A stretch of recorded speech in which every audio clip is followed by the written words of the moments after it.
मेरे प्रिय साथियों, आज मैं आपको एक ऐसी कहानी सुनाने जा रहा हूं।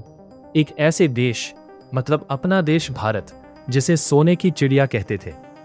आपने सुना तो बहुत होगा, लेकिन आज इसका कारण भी बताऊंगा कि भारत सोने की चिड़िया क्यों कहा जाता था। आप बस कृपया वीडियो में अंत तक बने रहें। लेकिन जब जब इस सोने की चिड़िया की सेंट्रल अथॉरिटी, मतलब केंद्रीय सत्ता कमजोर हुई, तब तब इस सोने की चिड़िया पर विदेशी लोगों ने आक्रमण किया। अब कहानी को शुरू करेंगे सन 1453 से, जिसे 15वीं शताब्दी कहा जाता है। साथियों, उसे समय ह्यूमैनिटीज पढ़ने वालों की संख्या बहुत ही कम थी। सभी लोगों को या तो इंजीनियर बनना था या डॉक्टर बनना था। और आप देख सकते हैं, अगर आज भी कोई आर्ट्स या ह्यूमैनिटी लेता है तो उसको बड़ी ही बुरी नज़रों से देखा जाता है। सबसे बड़ी कमी आज भी हमारे देश में यही है कि यहाँ का एजुकेशन सिस्टम बहुत खराब है। हम अपने बच्चों को क्यूरियोसिटी नहीं सिखाते, हम बस उन्हें चतुर्लिंगम बनना सिखाते हैं। किसी ने गाना बना दिया, जहाँ डाल डाल पर सोने की चिड़िया करती है बसेरा, वो भारत देश है मेरा।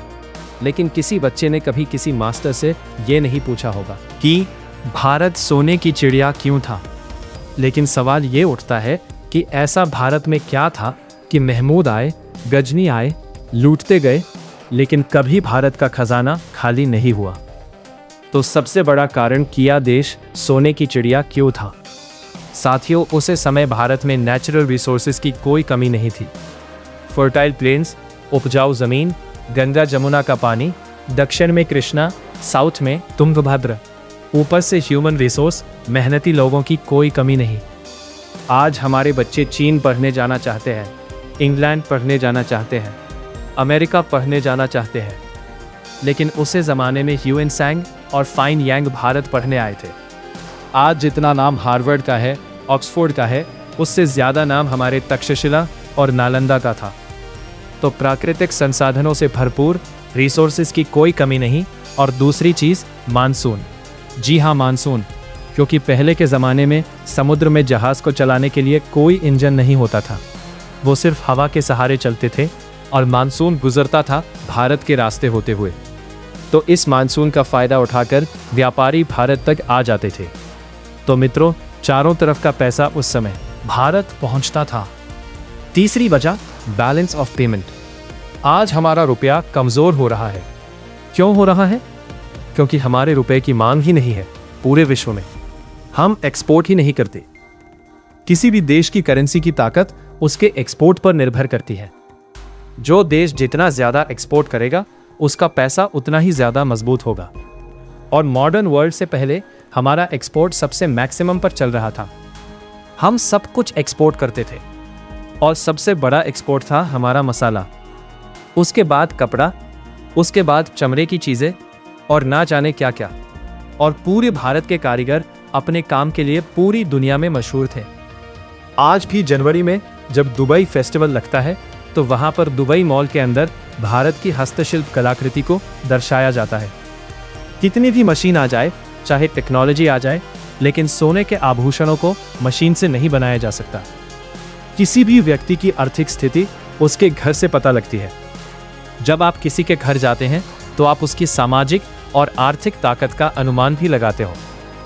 उस समय आप भारत की आर्थिक स्थिति को इसी से समझ लीजिए कि मुगल राजाओं ने भारत में राज करके ताजमहल का निर्माण करवाया, दिल्ली का लाल किला, आगरा का लाल किला। लेकिन 15वीं शताब्दी में एक अजीब सी घटना घटती है, बड़ी ही रोचक घटना।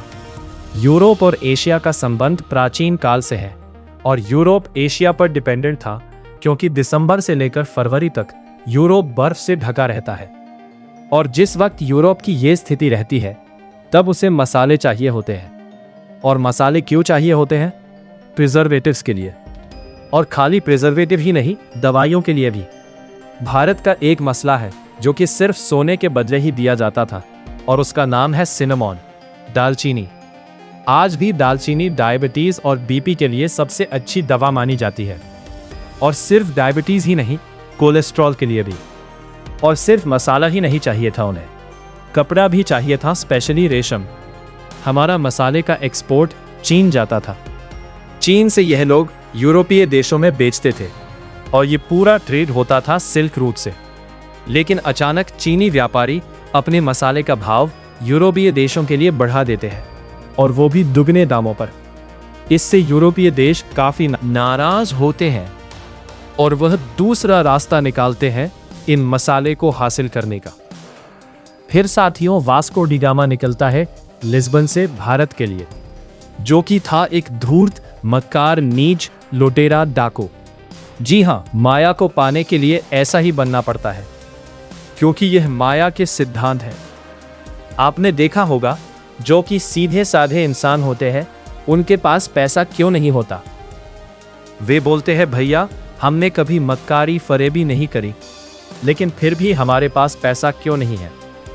इसका सीधा कनेक्शन है कि वे छल कपट और अहिंसा के रास्ते पर नहीं चलते हैं, और यदि माया को हासिल करना है तो इसी रास्ते पर चलना पड़ेगा। यही माया को हासिल करने का फॉर्मूला है।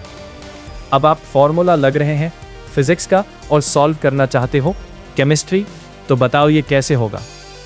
तो वास्को डी गामा लिस्बन से निकलता है, अफ्रीका पहुंचता है। वहां जाकर मिलता है अफ्रीका के सुल्तान से, आग्रह करता है, महाराज सोना लाया हूं, पैसे लाया हूं, बताओ आपको क्या चाहिए। अफ्रीका का राजा कहता है, आखिर तुम्हें चाहिए क्या? वास्को डी गामा बोलता है, महाराज बस भारत जाने का रास्ता बता दो। अफ्रीका के राजा के संबंध अरबियों से बहुत अच्छे थे और अरबियों को मानसून के बारे में पूरा पता था। बस फिर क्या था, वास्को डी गामा पैसे लिए हुए था, सोना लिए हुए था। सुल्तान ने समझा कि व्यापारी है और वास्को डी गामा के साथ एक अरबी व्यापारी अब्दुल माजिद को भारत के लिए भेज देता है। और 1498 में वास्को डी गामा पहली बार लूटने के इरादे से केरला पहुंचता है। अब यूरोप का सीधा कनेक्शन भारत से जुड़ गया है।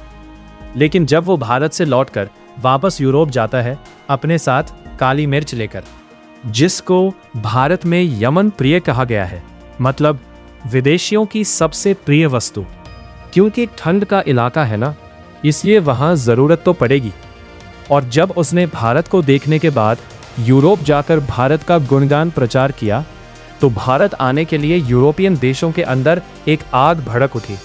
फिर क्या, डच के बाद इंग्लिश के बाद फ्रेंच के बाद पुर्तगाली के बाद स्पेनिश। पूरा यूरोप भारत की तरफ भागने लगा और यही से इतिहास को एक नई दिशा मिली। ये आए तो भारत में व्यापार करने थे, लेकिन धीरे धीरे इनकी मंशा बदल जाती है और ये भारत में राजनीतिक तरीके से भारत पर राज करने की सोचने लगते हैं। फिर क्या, सबसे पहले गोवा पर कब्जा, हुगली पर कब्जा करने की कोशिश करी, लेकिन वहां पर मुगल ताकतवर थे। फिर ये सारी यूरोप की कंपनियां शांति से बैठ गई और अपना वक्त आने का इंतजार करती है।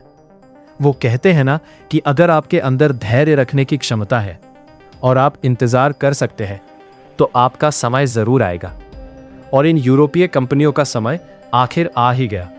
1739 करनाल का युद्ध, जिसमें नादिर शाह ने भारत के राजा को हरा दिया, जिसका नाम था मोहम्मद शाह रंगीला। मोहम्मद शाह रंगीला बड़ा ही रंगीला किस्म का इंसान था। दिन भर मुजरा देखना, दरबारी जो घूस ले रहा है उसमें से भी परसेंटेज लेना, आपस में मुर्गों की लड़ाई करवाना। यूरोपीय कंपनियों को पता लग गया कि नादिर शाह ने युद्ध में भारत के शहंशाह को हरा दिया है और भारत का मालिक मारा गया है। और इसी मौके का फायदा उठाकर अंग्रेजों ने नादिर शाह से हाथ मिला लिया। उन्होंने नादिर शाह को एक ऐसी स्कीम बताई जिससे उसके मन में लालच आ गया। अंग्रेजों ने मसालों के बदले सोना और पैसा देने का वादा किया। अब अंग्रेज यहां पर समझ गए कि अब राजनीति करने का सही वक्त आ गया है। अपने क्षेत्र पर कब्जा करने के साथ साथ राजाओं पर भी अपना कब्जा रखने लगे। राजनीति हमेशा से इकोनॉमी की गार्डियन रही है। जैसा कि आपने देखा कि अमेरिका तेल के संसाधनों पर कब्जा करना चाहता है, लेकिन वेनेजुएला की राजनीति उसके फेवर में नहीं थी, इसलिए उसने वहां पर कब्जा कर लिया। ऐसा ही वो ईरान के साथ करना चाहता है। तो धीरे धीरे ऐसा सब चलता रहा। अंग्रेजों ने बंगाल पर कब्जा किया, फिर इलाहाबाद पर कब्जा किया। बड़े बड़े मालवाहक जहाज़ों में अंग्रेज यहाँ से मसाले, कपड़े, रबर यूरोप तक पहुंचाने लगे। धीरे धीरे हमारे ही राजाओं की मूर्खता और लालच की वजह से हमारा देश अंग्रेजों का गुलाम बन गया। दूसरी ओर भारत में यूरोपीय तकनीक, हथियार, गोला बारूद और धार्मिक प्रभाव आने लगे, लेकिन इससे भारत में हिंसा भी बढ़ने लगी। तो साथियों, कुछ इस प्रकार भारत सोने की चिड़िया से अंग्रेजों को गुलाम बन गया। अगर आपको ये वीडियो अच्छी लगी हो तो कृपया लाइक और चैनल को सब्सक्राइब कर लें। धन्यवाद।